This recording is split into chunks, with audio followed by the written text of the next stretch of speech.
माजी मंत्री धनंजय मुंडे यांचा भाजपमध्ये पक्षप्रवेश होणार असल्याची चर्चा जोरदार होत असताना त्याला कुठंतरी पूर्णविराम देण्यासाठी अजित पवार गटाचे नेते असलेले प्रफुल्ल पटेल यांनी धनंजय मुंडे यांचा लवकरच मंत्रिमंडळामध्ये समावेश होणार असल्याचं सूचक वक्तव्य केल्यानंतर आता धनंजय मुंडे यांची एंट्री भाजपमध्ये होणार की मंत्रिमंडळामध्ये होणार ह्याविषयीची सविस्तर माहिती आपण ह्या पुढील व्हिडिओच्या माध्यमातून घेऊया।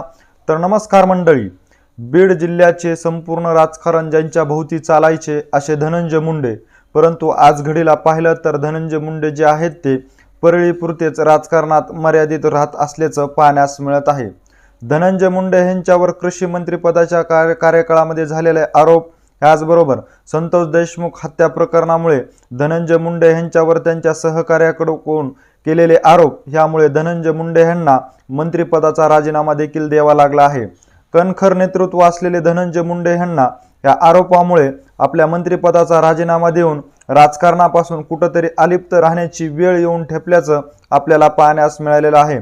कारण खऱ्या अर्थानं जर पाहिलं तर महायुतीमध्ये असलेला अजित पवार गटाचे बीड जिल्ह्यामधील सर्वच उमेदवार विजय करण्यासाठी 2024च्या निवडणुकीमध्ये धनंजय मुंडे यांची महत्त्वाची भूमिका आपल्याला पाहण्यास मिळालेली आहे। कारण जर पाहिलं तर गेवराई मतदारसंघाचे आमदार असलेले विजयसिंह पंडित, माजलगाव मतदारसंघाचे आमदार असलेले प्रकाश सोळंके यांच्यासह केज मतदारसंघाच्या महायुतीच्या अर्थात भाजपच्या उमेदवार असलेल्या नमिता मुंदडा यांना विजय करण्यासाठी धनंजय मुंडेंनी चांगलीच फिल्डिंग लावल्याचं आपल्याला पाहण्यास मिळालं।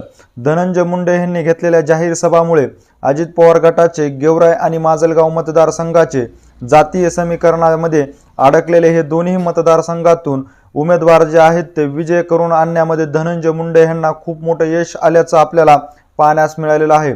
बीड जिल्ह्याचं राजकारण ज्यांच्या भोवती फिरायचं आज ते धनंजय मुंडे कुठंतरी शांत आणि संयमी असल्याचं आपल्याला पाहण्यास मिळत आहे। परंतु बीड ह्या ठिकाणी छगन भुजबळ यांच्या प्रमुख उपस्थितीमध्ये झालेल्या ओबीसी महाएल्गार मेळाव्याच्या माध्यमातून धनंजय मुंडे राजकारणामध्ये ते सक्रिय होत असल्याचं पाहण्यास मिळत असताना त्यांच्यावर पुन्हा एकदा मनोज जरांगे पाटील यांनी केलेल्या आरोपामुळे कुठंतरी धनंजय मुंडे जे आहेत ते पुन्हा राजकारणापासून बाहेर फेकले गेल्याचं आपल्याला पाहण्यास मिळालेले आहे। बीड जिल्ह्याचा नगर परिषदेच्या निवडणुकीचा जर विचार केला तर एकूण 6 नगर परिषदेच्या निवडणुका पार पडल्या, परंतु धनंजय मुंडे जे आहेत ते केवळ परळी नगर परिषदेच्या निवडणुकीपुरतच राजकारणामध्ये सक्रिय झाल्याचं आपल्याला पाहण्यास मिळाले। परंतु त्यानंतर मंत्री पंकजा मुंडे यांनी धनंजय मुंडे यांच्याविषयी राजकारणामध्ये सक्रिय होण्यासाठी दिलेल्या संकेतामुळे आणि धनंजय मुंडे यांची भाजपमध्ये पक्षप्रवेश होणार असल्याच्या चर्चेमुळे आज धनंजय मुंडे जे आहेत ते राजकारणामध्ये कमबॅक करू पाहत आहेत। परंतु त्यांचं कमबॅक कशा पद्धतीने होणार आहे, खरंच धनंजय मुंडे जे आहेत ते भाजपमध्ये पक्षप्रवेश करणार आहेत का? धनंजय मुंडे यांनी भाजपमध्ये पक्षप्रवेश केल्यानंतर भाजप त्यांना मंत्रिमंडळामध्ये मंत्री म्हणून स्थान देणार आहे का, याची देखील चर्चा आता बीड जिल्ह्यासह राज्यामध्ये होत असल्याचं आपल्याला पाहण्यास मिळत आहे।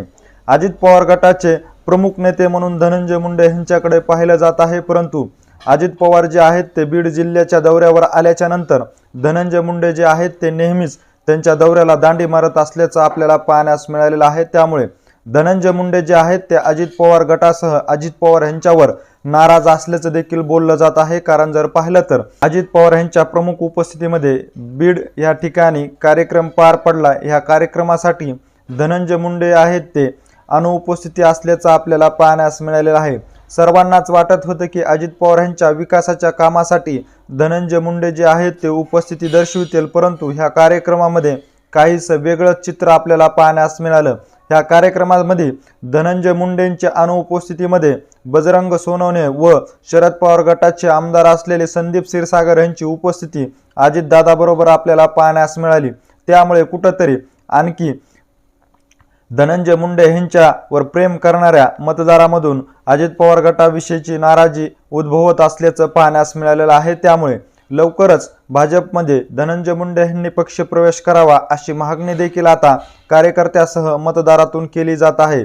परंतु धनंजय मुंडे यांनी भाजपमध्ये पक्षप्रवेश केल्यानंतर भाजप जे आहे ते धनंजय मुंडे यांना मंत्रिमंडळामध्ये चांगलं स्थान देईल का, असा देखील प्रश्न या मतदारामधून उपस्थित केला जात आहे।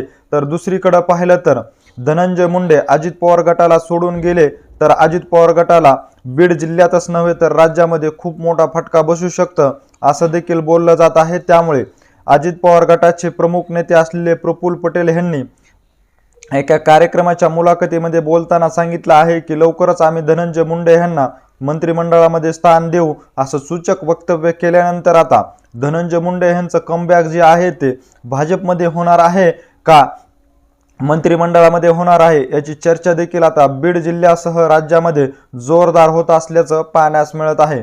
एकीकडे जर पाहिलं तर धनंजय मुंडे यांची बीड जिल्ह्यातील अजित पवार गटाच्या काही नेत्याकडून कुचंबना केली जात आहे, तर दुसरीकडे पाहिलं तर संतोष देशमुख हत्या प्रकरणामुळे त्यांचे विश्वासू असलेले वाल्मिक कराड जे आहेत ते सध्या कारागृहामध्ये शिक्षा भोगत असल्यामुळे धनंजय मुंडेंचं जे राजकारण चालवायचे तेच राजकारणाची घडी कुठेतरी विस्कटल्याचं देखील बोललं जात आहे। परंतु हीच घडी व्यवस्थित बसवायचं असेल तर धनंजय मुंडे यांना बहीण पंकजा मुंडेंची साथ घेतल्याशिवाय बीड जिल्ह्यामध्ये पुन्हा एकदा कमबॅक करणं अशक्य असल्याचं देखील बोललं जात आहे। त्यामुळे धनंजय मुंडे जे आहेत ते अजित पवार गटामध्ये मंत्रिमंडळामध्ये जाण्यापेक्षा धनंजय मुंडे जर भाजपमध्ये गेले तर बीड जिल्ह्यासाठी भाजपला एक नवी ताकद मिळून धनंजय मुंडे यांना परत एकदा बीड जिल्ह्याचं राजकारण जे आहे ते आपल्या भोवती फिरवण्यासाठी यश येऊ शकतं, असं देखील बोललं जात आहे। त्यामुळे धनंजय मुंडे यांनी भाजपमध्ये पक्षप्रवेश जर केला तर त्यांच्या राजकीय कारकिर्दीसाठी फायद्याचं ठरू शकतं, असं देखील बोललं जात आहे।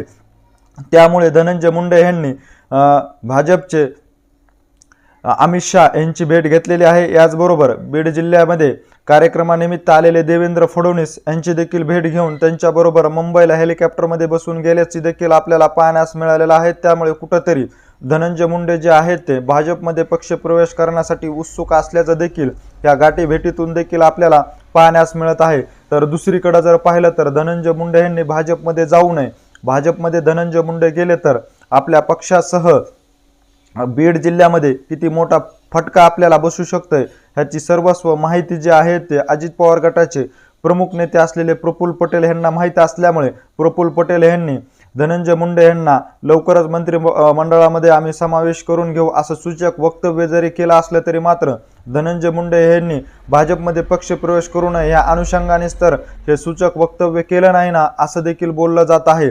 त्यामुळे धनंजय मुंडे जे आहेत ते खरंच आता भाजपमध्ये एंट्री करणार का त्यांना मंत्रिमंडळामध्ये चांगल्या प्रकारे स्थान मिळवणार आहे। परंतु एकंदरीत सगळ्या चालू घडामोडीकडे जर पाहिलं तर अजित पवार जो आहेत ते कुठेतरी धनंजय मुंडे यांना बाजूला सावरण्याचा देखील प्रयत्न करीत असल्याचं आपल्याला पाहण्यास मिळालेलं आहे। इतकंच नाही तर बीड जिल्ह्यातील कार्यक्रमच सोडा, परंतु राज्यातील इतर कार्यक्रमामध्ये देखील धनंजय मुंडे जे आहेत ते पूर्वी आपल्याला ज्या पद्धतीने अजितदादा यांच्यासोबत नेहमी पाहायला मिळायचे तेच धनंजय मुंडे आता कुठेतरी अजितदादापासून अलिप्त होत गेल्याचं पाहण्यास मिळत आहे।